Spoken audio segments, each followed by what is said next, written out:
Hey, how you doing? This is John, and welcome to John's Long Box. I'm here with Mike Barron. I'm sure I don't need to explain who he is. He's a legend in the comic book world. How you doing, Mike? Very well, thank you.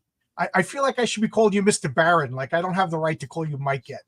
I still feel like a kid. You can call me Mike. Oh, that's good. That's good. So how are you doing? How's everything? Uh, Going along swimmingly.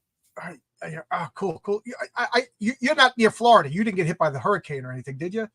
I'm in Colorado. Oh, okay. So you're far away. Okay, okay. You got your own problems over there in Colorado, but hurricane ain't one of them. From time to time, the biggest problem is probably forest fires.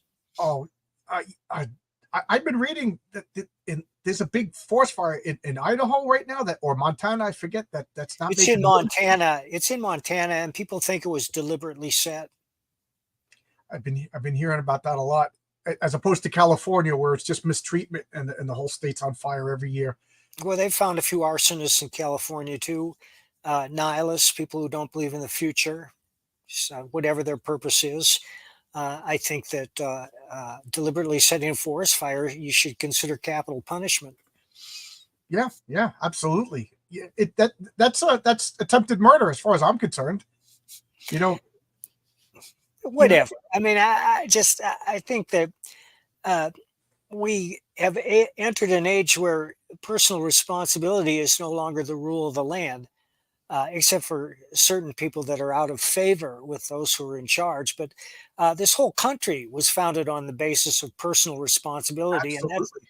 that's why we did so well for so long. Absolutely. My wife is Canadian, and sometimes I forget that Canadians are aliens from another planet. So when she first moved to the States, she was like, "You Americans are obsessed with politics." And now Oh, I'm at the point where I'm trying to step away from politics because it's just wearing me down and making me. And she's just like, "No, no, John, come over here, look at this, read this." Like now she understands. She's fighting with her Canadian friends. But well, what we would prefer to be to not be obsessed with politics absolutely, because most people just want to be left alone. absolutely. But there's a certain class of people, and they've seized control of this country that will not leave us alone. It's funny that you said that, Mike. We're 100% in agreement because what believe it or not, I have liberal progressive friends, and I can get along with people that disagree with me. Believe it or not, I'm a weirdo like that. Yeah. And I ultimately say to them, it boils down to whoever can trick me into letting me keep the most of my money and leaving me alone is who I'm going to vote for. And whichever one of these politicians will leave me alone, meaning I could go to work and bring home my money and do whatever I want, and not have to worry about putting a piece of paper over my face to go to McDonald's or something like that. That's the guy I'm going to vote for. And Right. and as I was saying to my wife, I go, this country was founded on the concept of individual liberty, meaning there is no greater minority than the individual person. I said, but paradoxically, that means if you want to be left alone, you have to suffer your own consequences. Freedom is scary. And, Well, it's a trade-off. I mean, the government has a role, but it should be a limited role. absolutely, absolutely. Yes, yes, yes, yes. I always say that the government should just be like a referee and let the two guys in the middle box. They both agreed to get in there and punch each other's faces. The referee isn't going to go in there and say, "You punch at this strength." I'm talking crazy now. I just realized. Yeah, yeah. Let's get back to comics. So, Devil Flyer Momentum is saying hello. You got a lot of fans. Frederick Gumont, if I say your name, yes, the neck brace has been off for a couple of weeks, and I'm seeing my neurosurgeon on Wednesday. In case you don't know, Mike, I literally broke my neck in a car accident a couple of months Sorry to ago. hear that. Yeah, and I've been broadcasted with a neck brace, and I look like Modoc, and it came off last week. I'm The doctor told me on Wednesday they're going to let me know if I could go back to work or if I need surgery. How is that for a spectrum of yeah. Hello, Genuine Comics and Caleb. How's it doing, Caleb? How's it going? How's it going? So Mike, you have a real interesting project coming out, and I will put the link to this is the link to your Substack. You're doing a Sherlock Holmes and Captain Nemo. Yeah. Uh, I got to say, I like Sherlock Holmes, but I love Captain Nemo. I mean, he kind of ties into our conversation that we were just having about his mistrust of government, and obviously you read 20,000 Leagues Under the Sea. Have Oh you yeah, I did many years ago, of course. But when I was a kid, I devoured all the science fiction classics. have you read The Mysterious Island? Yes, Oh, that is the lesser known book with Captain Nemo. That tells like his origin. Captain Nemo was this mysterious presence on this island that's helping these people along, and then they find out about him. And spoiler alert: Captain B goes down with the. Oh my God! He's one of my favorite fictional characters of all time. So yes, I am super psyched for your comic. How did you come about with this? well, I've always been a Holmes fan. When I was a kid, I was a member of the local Baker Street Irregulars in Madison, Wisconsin. I Oh, devoured all the books. I loved the movies. And then one day I just thought, one of the reasons is that I see that Kareem Abdul-Jabbar has written 3 graphic novels starring uh, Sherlock's older brother. What's his name? Mycroft. Mycroft. Yeah. Kareem Abdul-Jabbar has written 3 Mycroft Holmes graphic novels. I'm tempted to get one. I think I will. I thought, well, That's real. I thought you were joking. That's a real no, thing. I'm not joking. You go to Oh, Amazon, check it out. And I thought, well, if Kareem can do it, I can do it too. So, and I've always loved Sherlock Holmes. I've been thinking about a story with him a long time, and I thought, well, what was happening when he was at large? And of course, that was an explosion of Victorian fiction, among other things. And there are so many great characters that were all alive at the same time. I just finished a novel called The Sherlock Holmes Dracula File by Fred Soberhagen, in which, believe it or not, they team up. And Soberhagen's premise in there about who Holmes was is it's going to strike a lot of people as outrageous and off the wall, but it works in the context of the story. But that has nothing to do with mine. Mine starts when Holmes is bored. He's playing the violin. He's shooting a blow. And this is what he does. When he doesn't have a case to work on, he goes crazy. But a guy comes in, he's a shipping magnate. And he says that 2 of his freighters hauling precious ores from Argentina have sunk without a trace. Except for the last one, there was one survivor, a sailor, who drifted at sea on top of the overturned lifeboat for days before being picked up. And he started raving about a monster from the deep that had taken down the ship. And he hires Sherlock to find out the truth of the matter. And Sherlock and Doc Watson agree to ship out on one of his ships leaving Liverpool and heading for St. Petersburg with another load of ore. is this the Demeter? Is this the name of the ship No, that this they're? has nothing to do with the Demeter. There's no Dracula in here. I'm conflating everything. Oh, Brian says he hasn't seen why I haven't seen Sherlock Holmes or Dracula. Yeah, Sherlock Holmes, like you said, there's been a proliferation. I can never say that word of Sherlock Holmes. And for some reason, like he seems to be one of those characters that gets more and more popular. Like you think people will be tired of him by now, but not really. What is it about the character that people like? It's his personality. It's fascinating. It's unique. He's by far the most popular fictional character in history. In my readings, and I think that Conan Doyle was a physician, knew that his creation had some mental problems. And today, knowing what we do, I would call it Asperger's syndrome. Oh, okay. I would say that Holmes is very high on the scale for Asperger's syndrome, which cripples his social interactions, but more than compensates in other fields. In his case, observation and analysis. Oh, okay. All right. I'll buy that. It's like I'm trying to remember what I think I read the Study in Scarlet is the only actual Sherlock Holmes. I said I saw all the movies, I read the comics and everything. So you're doing research for this. Who do you think played him the best out of all the? Jeremy Brett.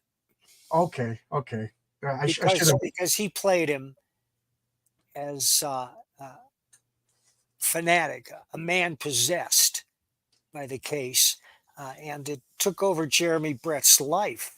and gave him mental problems towards the end of his life when he was unable to get out of the character and thought that he was Sherlock Holmes. Wow, I didn't hear about that.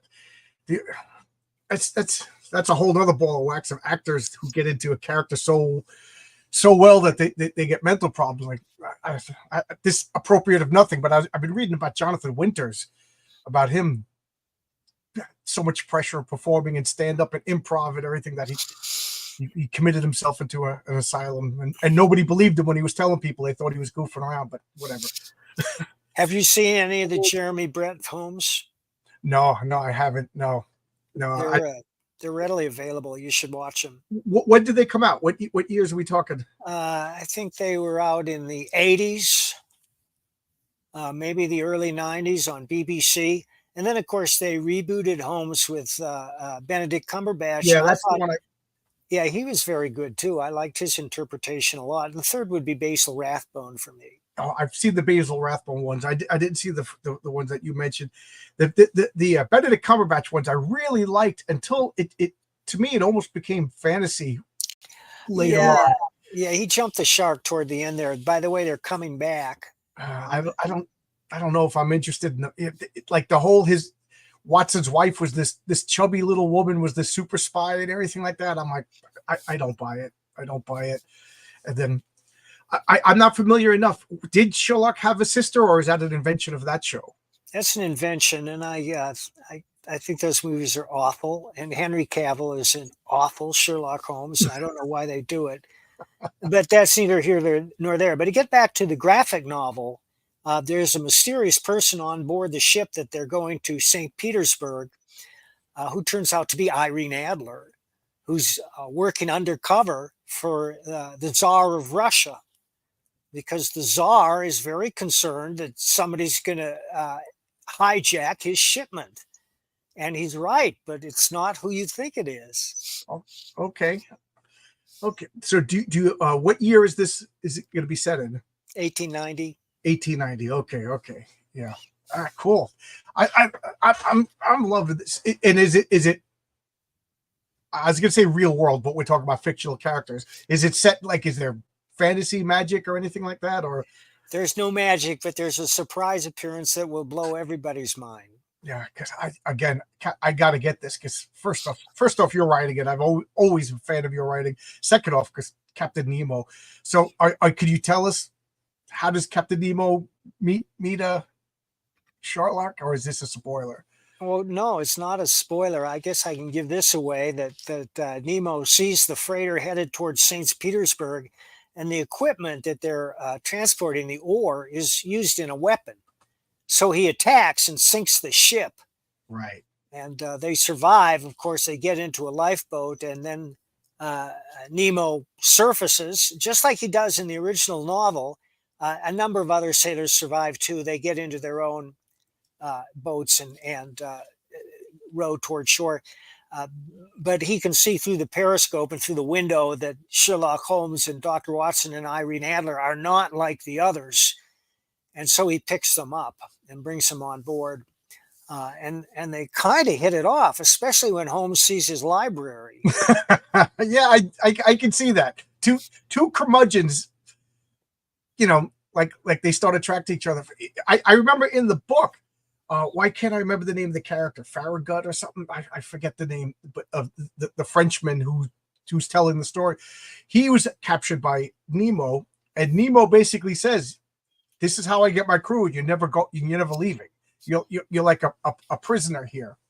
So I wonder. So it's like the Hotel California. Yeah, you check, or the Roach Motel. Yeah, you check in, you don't check out, but you don't want to check in. He sinks you and then captures you, conscripts you. I couldn't think of the word. So he just conscripts. But I could see conscripting Sherlock Holmes. Like, are you prepared for what you just took in? Like, I could see this guy, like, after a while, you're like, get off my ship. I could see Watson. All right, I'll keep Watson. Well, they team up. They become allies in a way that never happened in the original 20,000 Leagues Under the Sea, where they remained. That Ned, the guy played by Kirk Douglas in a movie, he was obstreperous and resistant to the end, but when faced with an overwhelming threat to world peace that's much greater than what Nemo presents, they team up to stop him. Right. That right. In the book, Nemo, if I remember correctly, he was like a Indian prince, Prince Drakkar, That's true. and his family was killed, I think, in a by the British or something. I might be misremembering. It's been decades since I read it. And he just developed this anti-war stance, took all of his wealth, built, he was a scientific genius, built this Nautilus, and he just goes out against all government ships, just sinking ships. He's a little crazy too. Yeah, he's a little crazy too. Like, it drives me nuts in that movie, the League of Extraordinary Gentlemen, that they have him worshiping Kali and stuff. I'm like, that just fundamentally you misunderstand the character.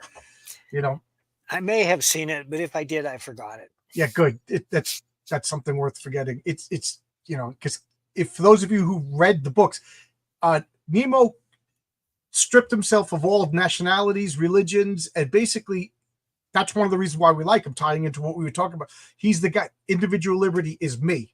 It starts and ends with me. He carries it a little bit more extreme than I would. I'm not going to go get into a land tank and start taking out. we had a guy here in Colorado who did that. Is that the Killdozer? Yeah. Yeah. That's like I want to celebrate Killdozer Day. I forget the exact day that he did it, but put up a little flag on my house, make sure. Yeah. As if I'm not on an FBI watchman watch list to begin with. Oh man. So I'm excited for this. I really like it. I really dig it. So is this excited to? I have to point out the book's finished. Everything is finished. It's ready to go to the press. And how do we get it?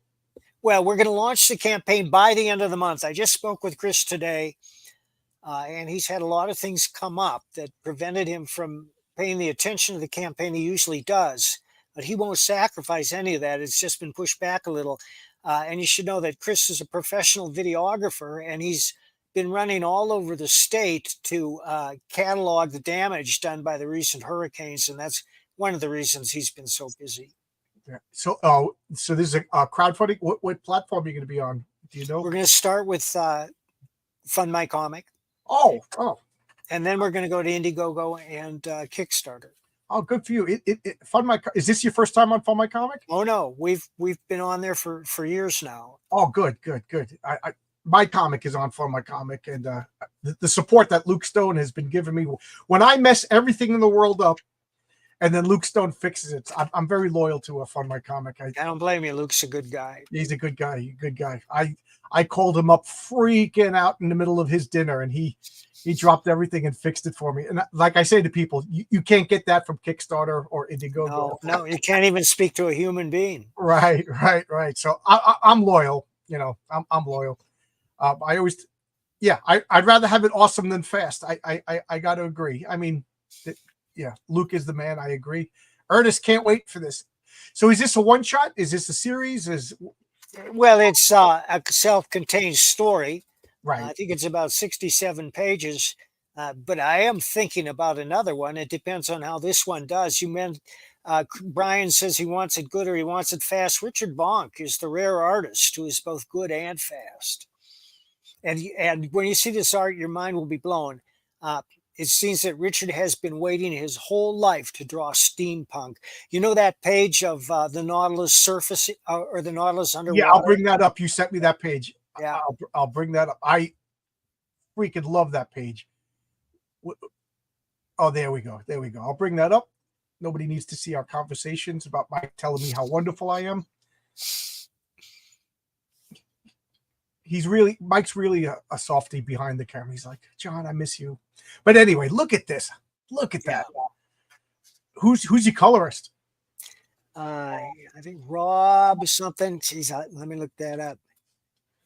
But I like the coloring. It's new, but it reminds me of like old school. And I'm an old school guy, so that's a compliment. Old school coloring. I like it. Rob Epps is our colorist. Cool. I don't know.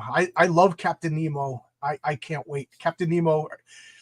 I know whenever I start talking about board games, everybody blanks out. But there's a solo only game where you're Captain Nemo going around sinking warships, and I've been known to play it at night and turn on a camera and have other lunatics talk with me while I'm playing a solo only board game. Do you know about this new series that's going to be playing on Stan? It's called Nautilus, No. and it's about Jules Verne's epic story. I'll send you the link to the trailer in the private conversation because it looks awesome. Oh, cool. Yeah. Yeah. I don't know about you, but I've been turning away from TV. Just I feel like a guy that's like goes on dates and then every date turns out to be crazy. Like I'll watch 2 or 3 episodes of a show and I'm like, now's where I'm getting lectured, and I have no tolerance for this, and I turn it off to the point when people tell me about TV shows, I get stressed out. I'm like, I don't want to hear it. There's good stuff if you know where to look. Oh yeah, absolutely. You know, I used to be into punk rock and stuff, and I used to be the guy that searched out new bands.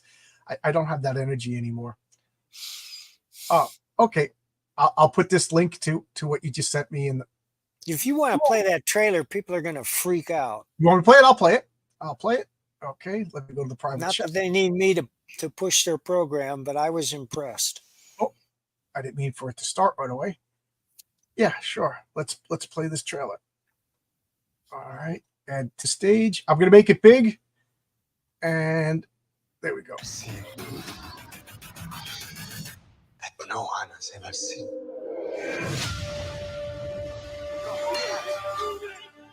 The corporation's more powerful than any country. We must maintain dominance. That is why the Nautilus was developed. I can taste freedom, Nemo. It's now or never. This is Nemo. We are taking control of the Nautilus. We'll use it to escape. Start the engine.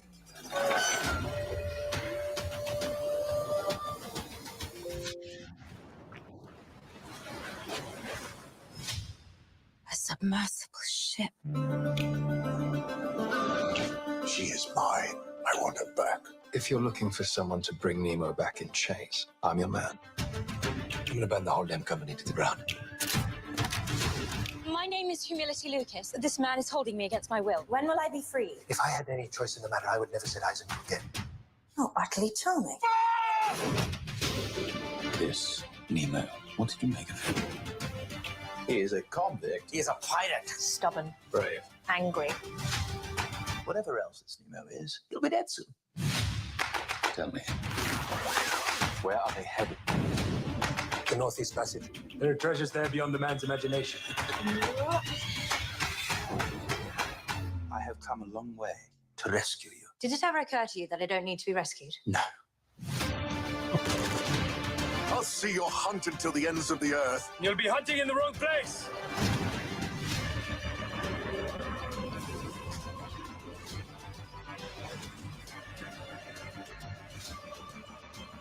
Doesn't matter whether you chose to be here or not. All that matters is that we are each other's best hope.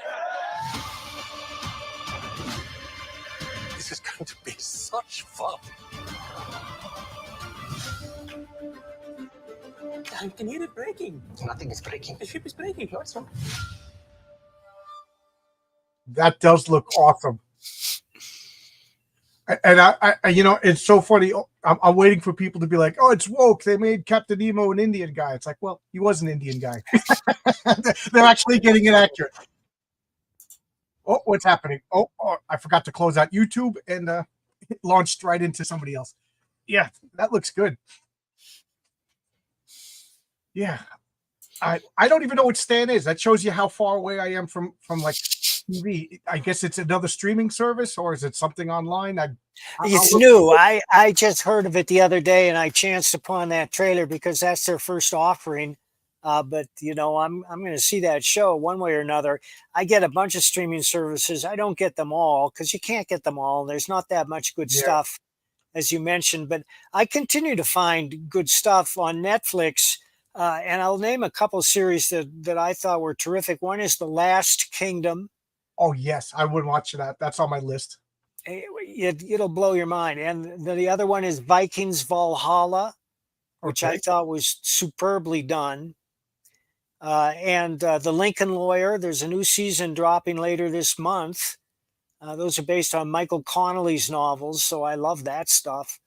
And I did see The Terminal List. I think I saw it on Tubi.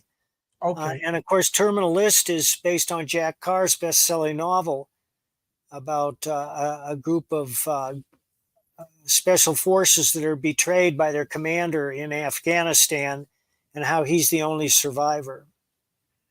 Tony knows who Nemo is. Yeah, Nemo is his superhero name or supervillain name, depending upon your point of view. I love Nemo so much. I'm trying to work in my own comic, Hero Tales, a story about Prince Drakkar, not Captain Nemo, like the man itself. That show looks like the origin of Nemo. Could be.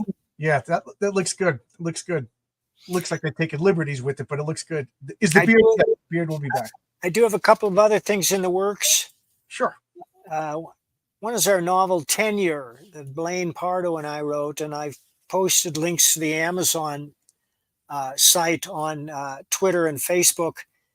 Tenure is about a professor of history in Portland who refuses to use a student's preferred pronoun and how it destroys his life. I'm surprised they let him live. Well, not only does he live, he comes back. I will say that it's a vengeance story, but advanced readers have gone crazy over it, and we're already well into the second book. Also, I have turned in the script for the #2 Gooding comic for the Rippaverse. Oh, cool. And it's even better than the first. I was very happy with the first, and so were the readers. But they ain't seen nothing yet. This new one is going to blow their minds. Yeah, but what I'll wait with bated breath for is #2 of this. That's on. It's in the works. You know, I spoke to Pat today. His home is in Tampa, and is he okay? I didn't even. Yeah, think he is okay. They fled, and his landlord got over to the house and said it's fine. Everything is intact. Oh, I didn't even. So they're greatly relieved, and Pat is about 17 or 18 pages into it. It's going to be a big book with a variety of spooky things. You know, hang on, Tony. Let me just show you something here. Yeah, I got no problems talking. Everybody knows that. I got for those of you who know, Pat Broderick did a variant cover for my comic. I reached out to Mike, and Mike reached out to Pat Broderick, and that's how we got together. So I owe Mike a big thank you. You know, I don't consider this any masterpiece of the action figure art, but Amazing Heroes did produce a handful of these, and they sent a couple to me because I'm the creator. Right. But if you collect this kind of thing, Amazing Heroes has them. They did a couple of Badgers too. How do you get them? Well, let's see. Amazing Heroes, freshmonkeyfiction.com. Okay, I'll put that in the chat. Brassmonkeyfiction.com. Freshmonkeyfiction.com. Brass. Fresh. Oh, Fresh Monkeys. Yeah, here, I'll put it in the private chat. Okay. Yeah, there you go. Yeah. I don't know. We're all homeowners, fathers, you know, and we show us a toy and our face still lights up. It's not like my Freddie Mercury action figure. Now there's an action figure. I hate to see what it does when you push the button on the back of him. That's right. You push the button on Nexus and he annihilates your Dr. figure. That'd be cool. So, yeah. So I see now that your Nexus Scourge is available in comic stores too. That's right. Yeah. It's going to hit the stores next month. If you're interested, call your local comic shop and tell them to order it from Alien. Alien has taken over Valiant. They are now one and the same. Oh, okay, cool. And it'll be 2 issues. Now, do you think that this is going to be a new way? Like you crowdfund a comic, get it made, and then later on down the road release them in comic stores? That's our path, and that's all due to Chris Brawley. Okay, yeah, because I, people ask me like I'm a big intellect on how the market's going to turn. I don't know. I'm just a comic book fan, but like I just wonder, like, because comic stores are hurting, and I would love to put comics into comic book stores, but the gatekeepers and the powers that be that keep guys like me out of comics. So I guess the best thing to do is make your own, get a bunch, and then try to release them in the comic stores later on. Well, there are many reasons for the decline of the comic store. Number one, which is never discussed, is the rise of video games and the fact that we have a whole generation of kids here that don't read. Right. Number two is the product that they've been turning out, especially the big two. They're putting out books that nobody wants. Absolutely. And they almost seem to be deliberately trying to provoke their traditional audience by deliberately giving them the finger by pushing social agendas and lectures instead of story. The purpose of the comic is to entertain. That's the purpose of all popular entertainment. People go to the movies, read comics and novels because they want to be entertained. They want to fall into the story so deeply that any interruption will irritate them. And that's when you know you have a good story. And that's not always possible because, as you know, most comics aren't very good. And that applies across the board to all fields of entertainment. Theodore Sturgeon was a great science fiction writer, and he formulated Sturgeon's Law, which is 90% of everything is crap. Yeah. Yep. Well, Mr. Sturgeon was correct. He was right back then, and he's right now. 90% of TV, movies, novels, comics, it's crap, but the 10% is what keeps us going. Yep. I've been quoting you a lot, or attributing a quote to you. Let's hope that you are the originator. But somebody once asked you, I forget if it was on this channel or if I was watching you on somebody else, and they were like, "Well, how do we get online comics to sell?" And you just said in your succinct, frank way, "Make good comics."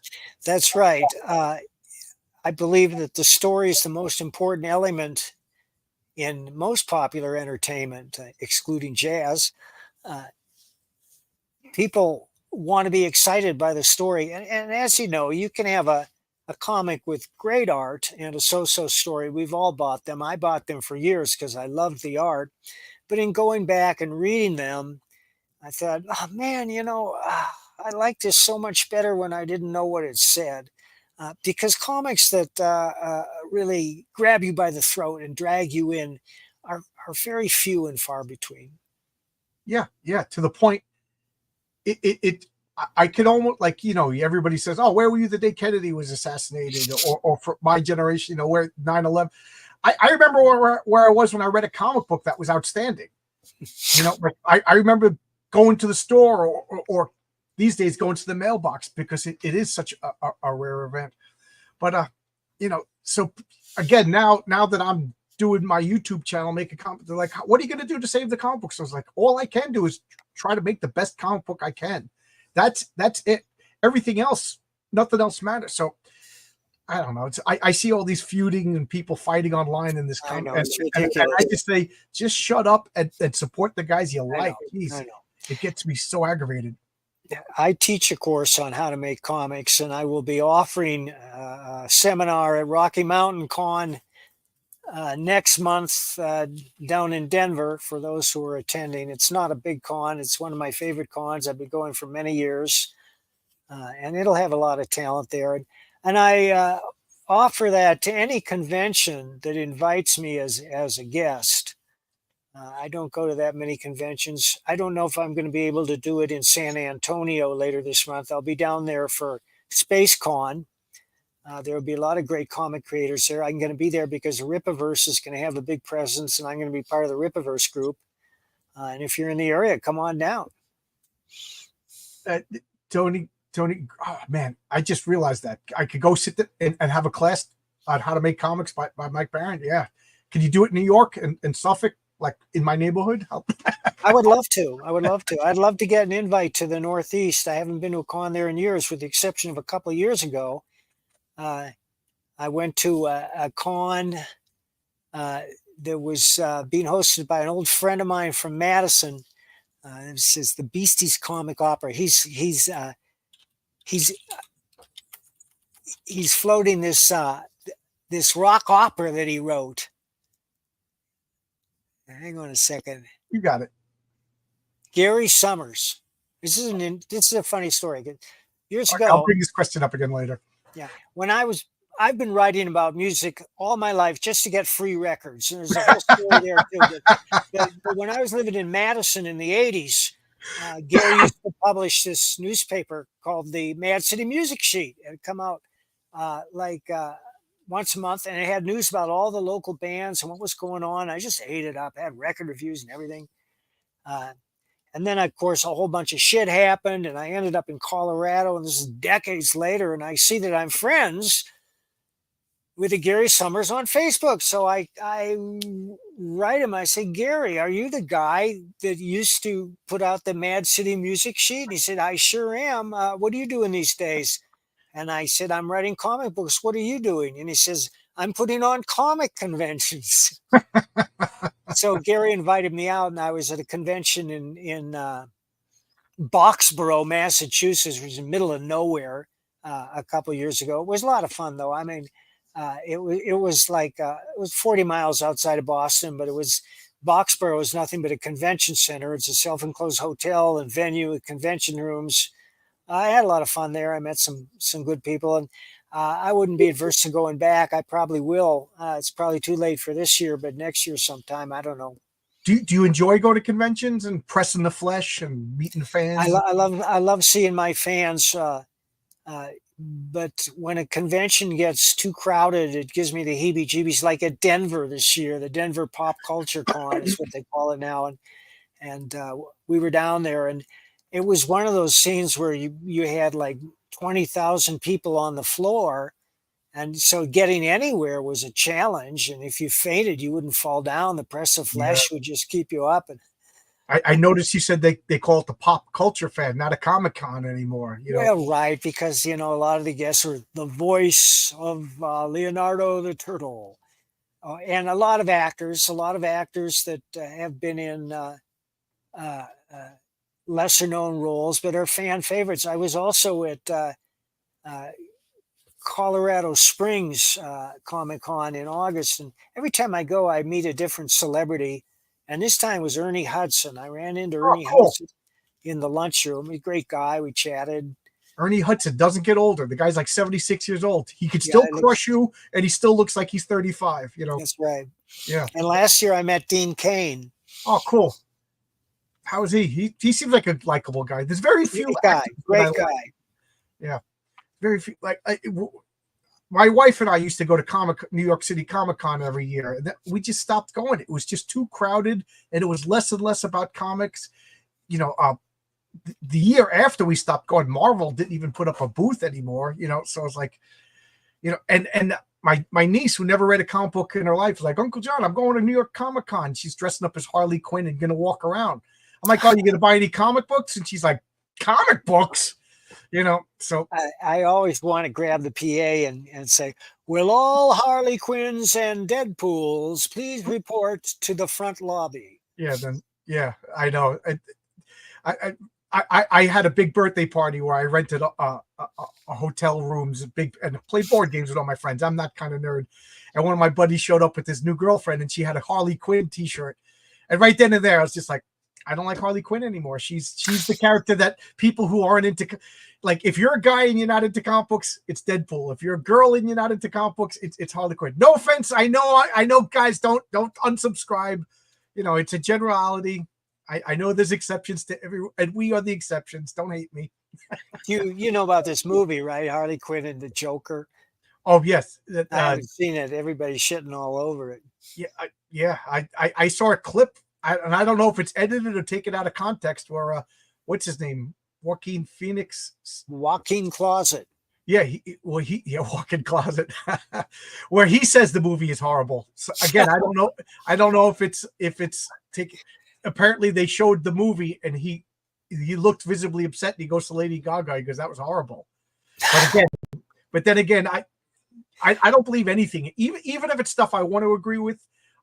My wife will come home and be like, she saw some clip on YouTube or Twitter, and that'll confirm her bias. And I said, well, don't believe that just because you want to believe that, So I don't believe anything. I annoy my wife like that. So that answered this question. Well, I have no intentions. Once they said it was a musical, I don't want to see it. I don't know. I like. There's very few musicals that I actually like. So Chuck Dixon was lamenting the other day that they'll never get a Nexus Dredd crossover. How? What do you think about that? How would Nexus and Judge Dredd do? Well, I only read a handful of Judge Dredd's. I did see the movie years ago. I'd have to brush up on it and get a handle on the character. But, I'm happy to do team ups with Nexus. He's teamed up with Madman. He teamed up with Magnus Robot Fighter. He teamed up with Lone Star and Bigfoot Bill. Yep. Yeah. And I guess it's easy to say him, just some more cosmic vortex or whatever, and he could go anywhere he wants in the. And what does DC call it? The hyperspace or the hyper or whatever. Harley Quinn and Deadpool got too big for their britches. Yes. The New York Comic Con is all pop culture, movies and games with 10% comics. You probably know you're more of not more of, you are one of the living legends.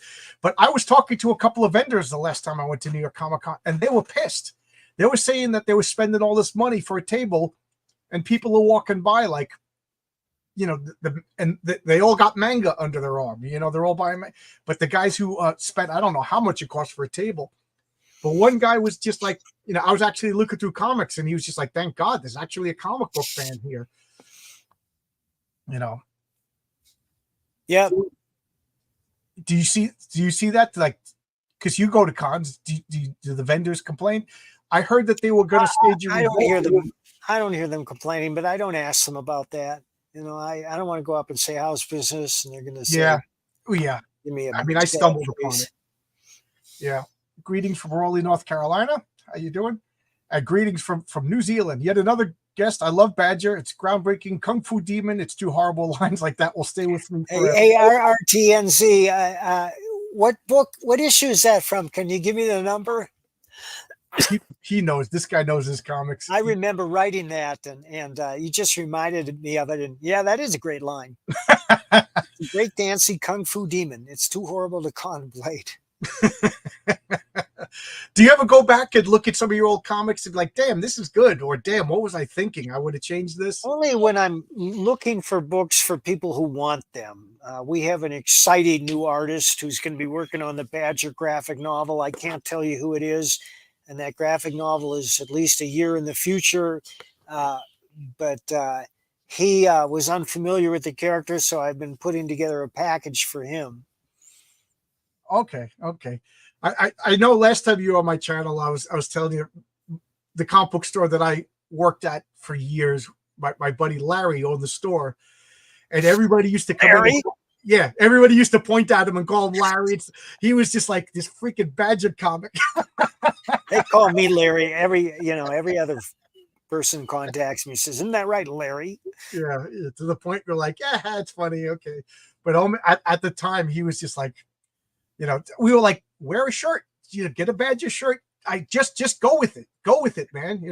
And order more Badger comics and sell Badger comics. Do you read any manga at all? No. No. You see, I don't read it either. All my nieces, I got 7 brothers and sisters. They all have nieces and nephews. They all read manga. They don't read American comics.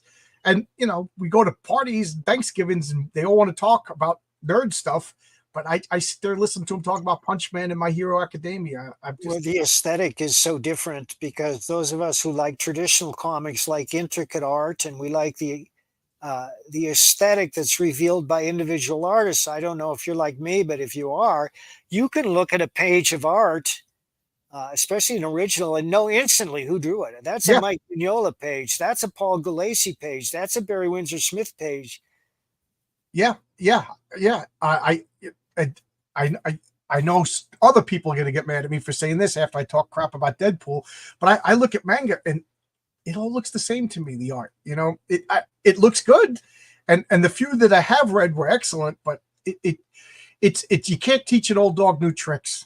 I grew up reading American Western comics. That's what I want.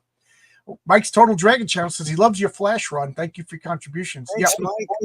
Yeah, I love your Flash run. I know we talked about this before, but I love the idea that he had to eat a lot of food to maintain the calories to generate the energy to run that fast. That was like, again, I always end up talking about role-playing games, but I run a superhero role-playing game, and that's like everybody has to have a weakness. unless you forfeit a power, you have to have a weakness. And that's always one of the most common weaknesses is you need to eat a lot of food to generate calories. That's from poor Wally over there. Before I forget, if you're interested in any of my recent books, I have a shop. It's Okay. baroncomics.com. You'll be able to order Leviathan there. And all my other books, including Florida Man, Private American. And I'm going to put this in the private chat for you. Sure. If I can spell. I forgot about that. Yeah, Larry. Wally won the lottery and blew it all. I forgot about that. Story of my life. I know it. My wife says, John, every time I buy a lottery ticket, she goes, give it to me. She goes, I don't need a dead husband. and I can't argue. She's right, you know. And it's not like hookers or cocaine. It would just be like cheeseburgers and like something stupid like a giant dog that I can't control. I got comics, you could pick up all your Mike Baron goodness. Oh, Belmont over here. This reminds me, is Smokes number 2? Justin, it's in the works. Oh, nice. I enjoyed that. I thought that was fun. Oh, you're going to enjoy the second one even more. Good. Speaking of dogs, I've seen a significant lack of Bob's Ass Awards. Is that because the world is getting better? Oh no, I've been handing them out. You're just missing them. Oh, okay. I've been missing Bob's ass. Okay. The only award you do not want to win. Maybe that and the Darwin Award, right? I go to New York Comic Con to shop. I always find it hard to find things. There's so many genres, not just comics. I also buy comics. I remember when Comic Con started getting bigger and bigger, and I was like, this is so great. And then it's a perfect example of be careful what you wish for. Yeah, I don't like the big cons. And one thing that I find at every big con, which is an abomination and should not be allowed, is these guys that bring in their boom boxes and turn them on real loud. And you can't hear any music. It's just this irritating beat coming to you through the floor. Boom, ba, ba, boom, ba, ba. I don't think they should be permitted. Any con organizers who are listening to me, heed my advice, don't let it happen. Yeah, I absolutely agree. It's just another distraction, you know. And when you're in the crowd, you can't really tell where it's coming from anyway. All it does is make me irritated, you know. Crowds, I like one-on-one conversation. Crowds, I kind of freak out. I agree. So, Ernest, it looks like Bronze Star will be out ahead of the next Private American. Because we really don't have an artist for Private American yet. We hope Richard will reprise his role. He's busy on another project, which I wrote, that we're not publishing. But Pat Broderick is going to be devoting the rest of the winter to drawing Bronze Star number 2.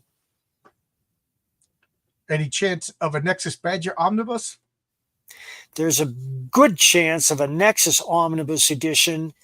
4 massive hardbound collections that are going to collect every Nexus ever published, except for the ones that Rude Dude put out. But it'll include all the Capital comics, the First comics, the Dark Horse comics. And I don't know if it's going to include my recent editions like Scourge. We have more original Nexus graphic novels in the works. And I wish I could tell you who's drawing one, but I can't do that either. You want to, though. I want to spoil stuff too. Yeah. Well, we're also hoping Kelsey will come back and finish out the trilogy he's working on. Are you in communication with Kelsey at all? Sporadically. He's had some ups and downs. Yeah. Kelsey and I used to do a show, and then I just haven't heard from him. So if you do, if you may be so kind, just tell him I wish him well and reach out. I just want to know the guy's okay. You know? So where do you live? I live in New York. Oh, all right. Yeah, he's in Louisiana, so it's not like I can just hop on over, you know. And I know he does. He only has like a landline. I don't even think he has like, you know.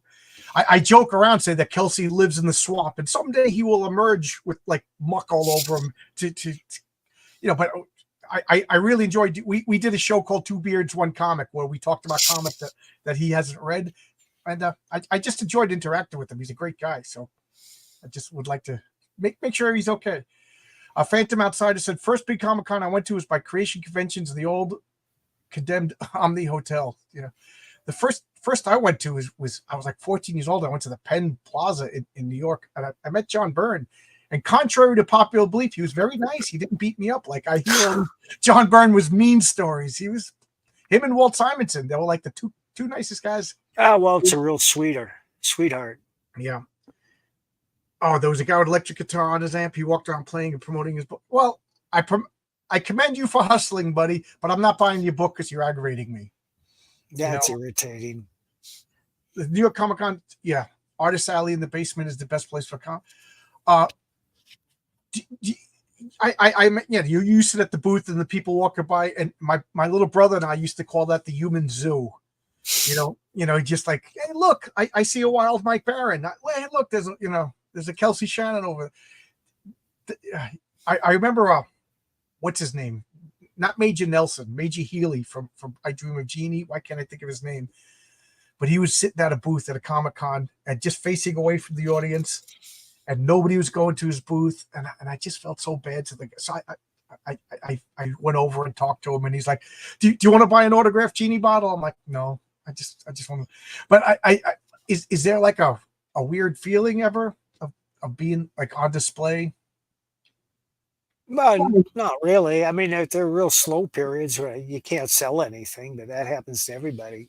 Yeah, I want to do a convention just to get the experience, just whatever. I'm looking back to see if there's any questions. I wanted to say, I remember when Nexus came out. I was one of these people that just happened to get Nexus when it first came out. That same Larry who said, you got to read this. And it was so different. It was so bizarre. And it was like out of left field. Was there like what was the reaction to that? What were people saying to you? Like, what's with this? This isn't how you do a superhero comic. Well, the reaction has been very gratified. I can't tell you my reaction. I'm just a writer. I will tell you that I have two moments of pleasure. One is when I conceive and execute the story, and that happens dozens of times, depending on the length of the story, because I proceed like an inchworm, panel by panel. And I want every panel to count. I don't want a wasted word or a wasted picture in that book. And so I track it out by hand, like a surveyor. And when I started writing comics, that's how I wrote the comic. I would sit down, I would draw a big rectangle in a legal pad, and then I drew the first panel. And I thought, well, what would be compelling? And when I was thinking of Nexus, I said it would be compelling if every time he showed up, somebody died. But I didn't want him to be a heartless murderer. So my next insight was to make him the reluctant executioner of mass murderers. And then it kind of grew from there. And I set the scene by having it open up on his target, the villain, pattern on any South American strongman at the time. And then Nexus storms in and takes care of him. But I did really proceed panel from panel. I do the first panel, and then I thought, what happens next? And that's the most important question in all of fiction, because if the reader doesn't care, he's not going to turn the page. And it forced me to think about what happens next. And anybody who seeks to create comics, I would urge you to try this exercise yourself. Try drawing the book out by hand. It doesn't matter if you can draw or not. You can use stick figures, or that's what I'm going to do. Yeah, because I can little rectangles, and then ink in. I always used a pen. Put in every word that the characters say. See if they fit comfortably. See if they overpower the panel, in which case you got too many words. Put in the captions. Make sure that they aren't too lengthy. And if you do that, it'll teach you so many things. It'll teach you how much weight a page can bear. And by that, I mean, how many panels? Because it's an interesting fact that the more momentous the event, the less panels you're going to use. So there's an inverse proportion to chit-chat and action. The greater the action, the less the panels, but of course, the greater the picture. And it also forces you to think about the dialogue. I always approach a comic with a leather satchel filled with 500 gold coins. Each coin represents a word I'm allowed to use. And if I go over that, the coins all turn to silver. Maybe I get 750 coins now, but they're all silver. And if I go over that, they turn to steel. And if I get too many coins, they're just pig iron. And I'm just throwing them out there. We've all opened comics and seen a page that might have good art, but we don't know because it's hiding behind 1,000 words of crap that's all over the page and word balloons and boxes and stuff. And that's just not what the form was meant to do. And it's funny because so many people who set out to write comics think they already know. It's the simplest form, the simplest mixed media form on earth. Everybody thinks they can do a comic, and everybody does. And then they send their comics to me. But you have to understand the medium. And the trick is to parcel your words out like gold coins and make sure they count. And there's so much that goes into that too. One of the most important things is that your characters sound like real people talk. And unfortunately, that's very rare in comics. It always has been. It's rare to this day because people get into this comic writing mode and they start writing like Stan Lee. They start writing this crap, or they plug in some cliche that's been rattling around in their head for years. How many times have we read, I don't think we're in Kansas anymore? Yeah. Or how could something so big move so fast? Or move it, people, or we have to talk. We have to talk. That actually gets used a lot in real life. So you can use it once a year. Like But in a movie, otherwise- when somebody gets hit and they go, that's going to leave a mark. That, like, I almost want to get out of my seat, turn off the TV and leave. Right. Yeah. And when you're starting out a comic, you see, well, here's a panel. I got to put some words in. No, you don't. You don't have to put some words in the panel. One of the most important rules of storytelling is to show, don't tell. And that applies to straight prose as well as comic books. But it especially applies to visual mediums. One of my favorite examples is Better Call Saul, because each episode often started with a 5-minute wordless sequence where we're just following someone around, like Mike Ehrmantraut, for example, and he gets into a closed lot by a guard by flashing a fake ID, and then he sneaks into the locker room. Then he picks the lock on a locker and opens it up, and he takes out a real ID and puts it on, and then he goes out through the back entrance and he comes in again as a regular employee. And then you say, I see what he did there. And it worked, and it was distinctive. And you should keep that in mind, that any information you can use that advances the story visually without using dialogue, you should. And save your dialogue for characterization. Now, occasionally, you're going to have to use dialogue to advance the story, and that's all right, just as long as it's believable and it's real. And people hear that and they say, yeah, that's what he would say. Because if you use it awkwardly or you use the wrong words, it jolts you right out of the suspension of disbelief. And you think, oh man, this guy doesn't know what he's doing. And remember, people always talk during fistfights, right? That's One of my biggest complaints. You're so right about I got a bad feeling about this. Yeah, that's just another one that just pulls me out, unless it's a Star Wars movie, because that's, George Lucas's thing. But like what you said about Stan Lee and comic book, like early 70s, 80s, early 90s comics, they always had that, let's bring everybody up to speed, and every issue somebody's first, and it's just like Dr. Doom, the renegade madman who lives in an iron mask behind the curtain of Latvia. You know what I mean? Like, I kind of accept that, but you don't want to do that either, So, like, how do you convey the necessary information? Well, there are a lot of ways to do it. One is to show the talking head on TV. It says a hurricane struck Florida last night, and that brings you up to speed to a certain degree, and it works because we see it all the time and we accept it. Now, I'm sending you a thing called The Worm. Okay. Here it is. It's on great. the His worm, ladies and message. gentlemen. Yeah, and I want you to show the readers that. Okay, where'd you send it? Oh, you sent it on Twitter. Long Box on Twitter. Okay, let's take a look. What did you send? Oh yes, I've seen you post this before. This cracks me up. Let's see. Old man trying to work technology over here. Will it work? We don't know. What's going to show? Shocking tales of redundancy. Yes, this is funny. Chuck it the worm. It's the worm. I am the worm. Yeah, this makes me laugh so much.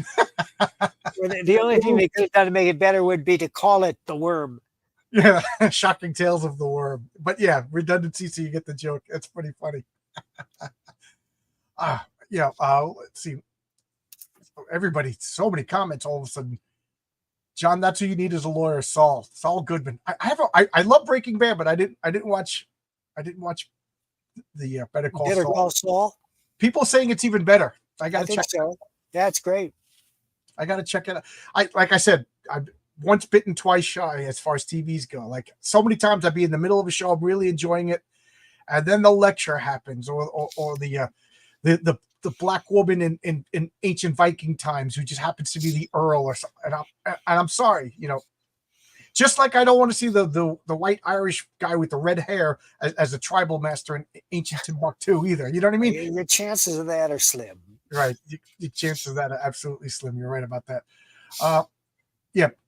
Primal I started watching, but I'm not paying for anything anymore.